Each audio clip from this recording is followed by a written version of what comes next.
حضرت سالبہ بن عبد الرحمن میرے کریم محبوب علیہ السلام کے صحابی ہیں، غریب ہیں۔ غربت بڑی اعلیٰ چیز ہے، ہاں غریبی بڑی نعمت ہے، یہ آزمائش ہے، اس میں کوئی شک نہیں، لیکن قیامت والے دن پتہ چلے گا جب غریب چھلانگ لگا کے جنت میں داخل ہو جائیں گے۔ امیر تو کھڑے ہیں نا، میرے نبی پاک نے حضرت عبد الرحمن بن عوف کو، حضور صبح صبح اٹھے تو نبی پاک کی آنکھوں میں آنسو تھے، فرمایا میرے عبد الرحمن بن عوف کو بلاؤ۔ حضرت عبد الرحمن بن عوف آئے تو حضور نے سینے سے لگا لیا، نبی پاک کھول کے روئے، یا رسول اللہ حضور کیا ہوا؟ فرمایا عبد الرحمن رات میں نے خواب دیکھی ہے، سارے جنت میں چلے گئے، تو پیچھے رہ گیا ہے، تو پیچھے رہ گیا ہے، میں کھڑا تیرا انتظار کرتا رہا، میں تیرے بغیر جا نہیں سکتا تھا، پھر تو آیا ہے تو تیرا سارا وجود پسینے سے بھیگا ہوا تھا۔ حضرت عبد الرحمن بن عوف تڑپ کے روئے، قدموں پہ سر رہا، حضور میری غلطی۔ فرمایا یار تیرے پاس مال بڑا ہے، تجھے حساب دیتے دیتے لیٹ ہو گئی، تیرے بیگ کھل گئے، تجھے حساب دینا پڑ گیا، تو لیٹ ہو گیا، میں پریشان ہو گیا۔ حضرت عبد الرحمن ابن عوف نے 100 گھوڑا مال اوپر رکھ کے حضرت عبد الرحمن نے حضور کی بارگاہ میں پیش کیا، کہا یا رسول اللہ یہ۔ اور پتہ ہے ایک دن کیا ہوا؟ ایک دن سرکار کے وصال ظاہری کے بعد حضرت عبد الرحمن ابن عوف نبی پاک کے گھر کے دروازے کے باہر آ کے بیٹھ گئے اور یوں سر کو پکڑا ہوا ہے، رو رہے ہیں۔ حضرت ام سلمہ حضور کی زوجہ باہر آئیں، کہا بیٹا عبد الرحمن کیا ہوا؟ جب پوچھا کیا ہوا تو اور کھول کے روئے، کہا کیوں روتا ہے؟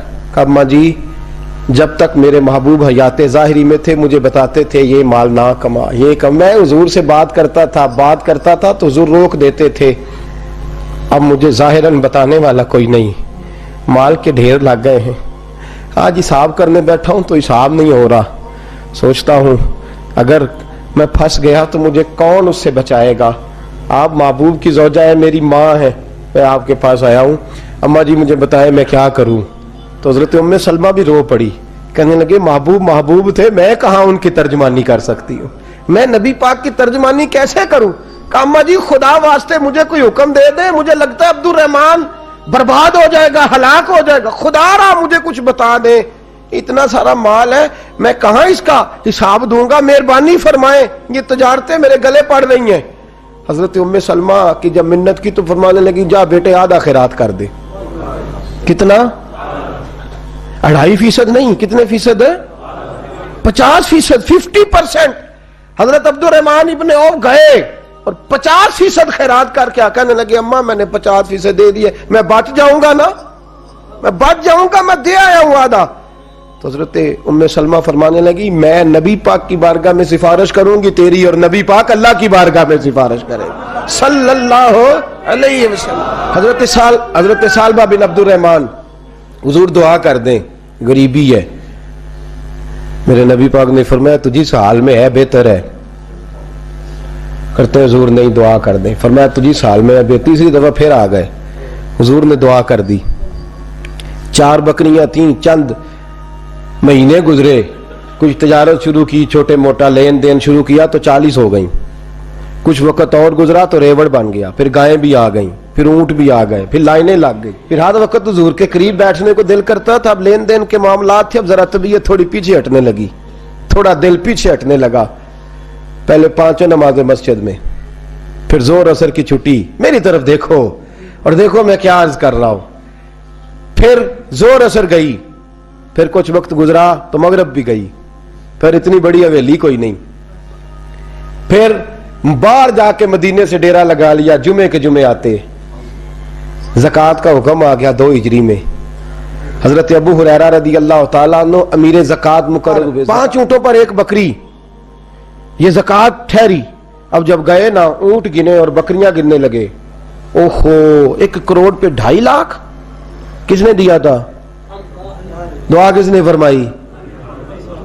اوہو اتنا، میرے پیسے بینک سے میسج آ جائے گا اتنے کم ہو گئے، اوہو بڑی مصیبت بنے گی، مجھے تو خوشی ہوتی ہے جب آتے ہیں تو اب یہ والا میسج بھی چلے گا کہ اتنے مائنس ہو گئے، توبہ توبہ، پریشانی لگ گئی، بڑی طبیعت، انکار نہیں کیا، کہنے لگے حضور سے جا کے عرض کرنا میں خود آؤں گا، اور جہاں محبوبیت ہو وہاں اتنے لفظ بھی بے ادبی ہیں، وہاں ٹھہر جاؤ, سوچتا ہوں, سمجھتا ہوں, غور کرتا ہوں, یہ جملے بھی وہاں توہین ہوتے ہیں.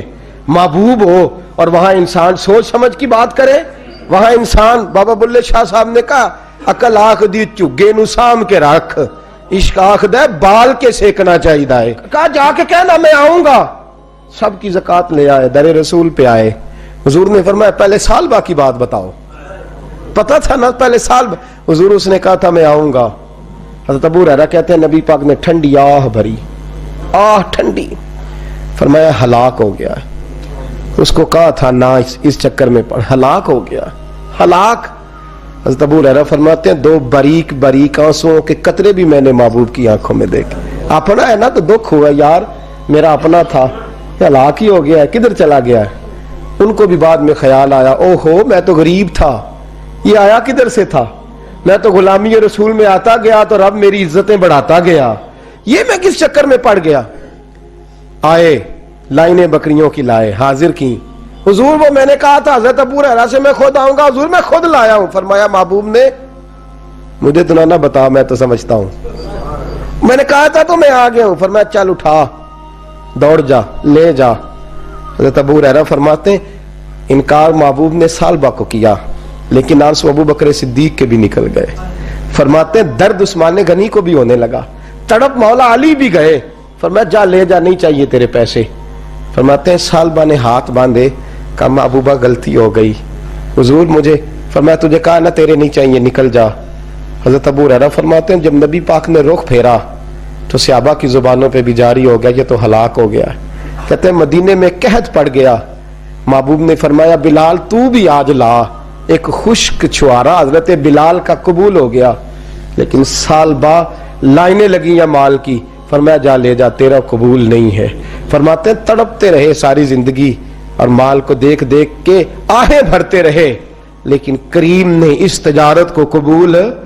حضرت ابو بکر صدیق کے پاس آئے, سرکار کے وصال, حضور قبول فرما لے.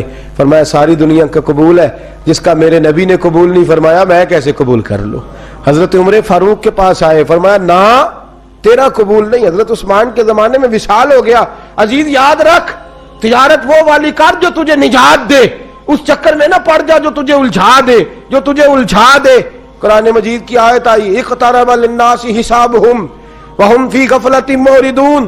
لوگوں کا حساب قریب آ گیا ہے اور وہ ابھی بھی غفلت میں پڑے ہیں, ابھی بھی 2 کے 4 اور 4 کے 10 کر رہے ہیں. حساب کا وقت قریب آ گیا. حضرت انس آئے مسجد سے, ایک صحابی مکان بنا رہے تھے, جھونپڑی تعمیر کر رہے تھے. حضرت انس کو پریشان دیکھا, کہنے لگے انس خیر تو ہے, کوئی نئی آیت تو نہیں آئی؟ تو جناب انس کہنے لگے آیت تو آ گئی ہے, رب نے کہہ دیا کہ حساب قریب آ گیا, تیاری کر لو. جھونپڑی بنا رہے ہیں, محل نہیں, جھونپڑی بنا رہے تھے. ابھی دیوار کچی مکمل نہیں ہوئی تھی, ہاتھ جھاڑ دیے صحابی نے. ادھر رخ پھیرا تو حضرت انس کہنے لگے کہاں جا رہے ہو؟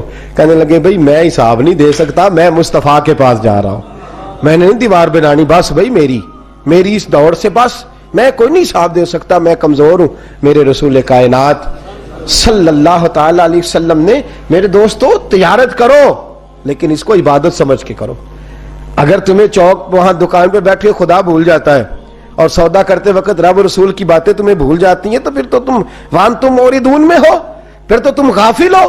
اور اگر وہاں بھی تمہیں رب یاد رہتا ہے, میرے رسول کریم صلی اللہ علیہ وسلم نے فرمایا بنی اسرائیل کا تاجر انتقال کر گیا, آج ہماری تجارتوں کا حال. مجھے بتائیں 1 کروڑ کی راس ہے ایک بندے کے پاس, کاروبار ہوتا ہے کہ اس سے کہ نہیں ہو سکتا؟ آپ سیانے تاجر ہے, میں تو نہیں, مجھے بتائیں کروڑ سے ہوتا ہے کہ نہیں؟ تو وہ جو 1 کروڑ اس نے لون لے لیا ہے اور بینک سے, وہ کس لیے لیا ہے بتائیں؟ کیا تماشا لگا ہوا ہے, کس چکر میں پڑے ہوئے ہیں؟ سود کا دھندا عروج پہ ہے, ناجائز مال عروج پہ ہے. ہم لوگوں نے ہر آدمی, میں بینک کے ساتھ کاروبار تروڑ مروڑ کے, جی میں وہ فتویٰ دیکھا تھا وہ چیز, بھائی بجا اب 1 کروڑ روپے کا تیرے پاس راس تھی, تو اس سے کاروبار کر رہا تھا, مانا کیا تھا, ضرورت کیا تھی, حاجت کیا تھی, کون سی بھوک تھی جو تو نے رب رسول کی ریٹ کو چیلنج کر دیا ہے؟ تو سود جیسی لعنت میں گرفتار ہو گیا. میرے نبی کریم صلی اللہ علیہ وسلم نے فرمایا 70 مرتبہ ماں سے زنا کرنے والا برا نہیں, اتنا برا نہیں جتنا 1 لقمہ سود کا لینے والا برا ہے. اتنا سخت حکم قرآن نے بیان، اور قرآن مجید نے کہا اگر سود نہیں چھوڑنا فَأْذَنُوا بِحَرْبٍ مِّنَ اللَّهِ وَرَسُولِهِ، تیاری کر لو، پھر اللہ بھی تم سے جنگ کرے گا، اس کا نبی بھی تم سے جنگ کرے گا، تگڑے ہو جاؤ، تیاری کر لو۔ اور یہاں سب کچھ چل رہا ہے، سب کچھ ہو رہا ہے، اس کے باوجود نماز بھی ہو رہی ہے، حج بھی ہو رہا ہے، سارے کام ہو رہے ہیں، 2 4 5 بھینسیں لا کے اور جناب بچے لا کے قربانیاں بھی ہو رہی ہیں، سارے چکر ساتھ ساتھ چلائے ہوئے ہیں، 6 ماہ دارت۔ میرے رسول کریم صلی اللہ علیہ وسلم نے فرمایا لوگو یاد رکھو تجارت وہ والی کرو جس میں اللہ تم سے راضی ہو جائے۔ مال کمانا برا نہیں، جائز پیسہ برا نہیں، جتنا مرضی چاہے کماؤ، لیکن تم تو اللہ کو بھول گئے ہو، تم نے تو حلال حرام کی تمیز ہی نہیں کی، تم نے تو راہ خدا میں خرچ کرنے کی باری آئی ہے تو بخل سے کام لیا ہے، کنجوسی سے کام لیا ہے، تم نے تو اس کو بڑا ہلکا جانا ہے، رب کو دینے کی باری آئی تو تم حساب کرنے لگ گئے۔ حضرت اسماء کہتی ہے میں نے چند دینار گن کے حضور کو دیے، یا رسول اللہ یہ قبول کر لے، 2 3 دفعہ گنے، حضور مسکرائے، فرمانے لگی اسماء اللہ کی راہ میں گن گن کے نہ دیا کر، ورنہ وہ بھی تجھے گن گن کے ہی دے گا۔ حضور کیا کروں؟ فرمایا اس کے رستے میں بے حساب دے، وہ بھی تجھے بے حساب ہی عطا فرمائے گا، تو گننے لگ گئی ہے اللہ کو دے۔ حضور نے فرمایا بنی اسرائیل کا تاجر تھا، قیامت کے دن اللہ نے اسے معاف کر دیا، جنت دے دی، اللہ معاف کر دے گا، تو تاجر کہے گا یا اللہ میں تو دنیا دار تھا، کس برکت سے معافی ہوئی؟ تو رب فرمائے گا تیری تجارت کی برکت سے۔ معافی کس وجہ سے مل گئی؟ نماز روزے حج کی بات نہیں فرمائی، فرمایا تیری یا اللہ وہ کون سی؟ فرمایا تو بتا، تو جب کہتا تھا وہ تیرا ملازم جاتا تھا لوگوں سے پیسے لینے وصولی کر دے تو ان سے کہتا تھا جس کے پاس ہوئے لے لینا، اور جو مجبور ہوا اسے ٹائم دے دینا، تو کیوں کہتا تھا؟ کہ یا اللہ اس لیے کہ تیرے بندے مجبور تھے۔ فرمایا تو دنیا میں میرے بندوں کا خیال رکھتا تھا، میں آج تیرا خیال رکھوں گا۔ تجارت نے جنت دے دی، تجارت نے جنت دے دی۔ ہم آسانی نہیں کرتے، نرمی نہیں کرتے، بلکہ میں نے دیکھا ہے چودھری صاحب سوٹ لین گئے تھے، انہوں نے آندے نے آ جان کے پیسے تسی لے جاؤ، کہا تو آ جان گے، اگلا لے کے آیا، نال کریڈٹ کارڈ جیب میں ہے، وہ چیک بک ہے اور کئی اس نے چیزیں رکھی ہوئی، انہوں نے تو لے جا۔ اور غریب عورت بیچاری، اس کی بچی کی شادی ہے، ماڑی ہے نا بی بی، وہ دکان پہ چڑھی اور اس نے کہا وہ والا سوٹ دے، تیرے والا نہیں، یہ اماں تیرے خدا سے ڈر، اللہ سے ڈر، تو کپڑوں میں بندوں کو تولتا ہے، تو جیبوں میں لوگوں کو تولتا ہے، تو لوگوں کو وزن کرتا ہے ان کا، اماں تیرے والا نہیں، تو کوئی چھوٹی گل کر، ڈر اللہ سے، تو لوگوں کا وزن بنائے گا، وزن بنانے والا میرا رب ہے، طاقت دینے والا میرا۔ ہم نے مالک دکان کے کرایہ دار ہوتے دیکھے ہیں، اور ہم نے بڑے بڑے تاجر یہاں تجارت کرتے تھے ان دکانوں پہ ملازمت کرتے دیکھے ہیں، بے پرواہی ویک سجن دی جتھے کسے دی پیش نہ جاوے، انہیں تاجاں والے در در رولے، منگتے تخت بٹھاوے۔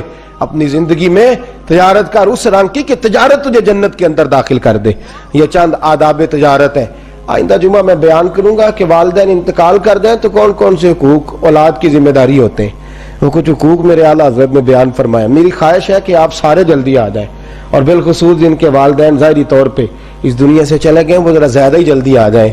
کچھ چیزیں ہیں جو ہمیں سیکھ لینی چاہیے، اور وہ ہمیں شروع کر دینی چاہیے جو ہمارے لیے نفع کا باعث ہوں۔ ہمیشہ مدحت خیر الانام میں گزرے، دعا ہے یہ عمر درود و سلام میں گزرے۔ آخر دعوانا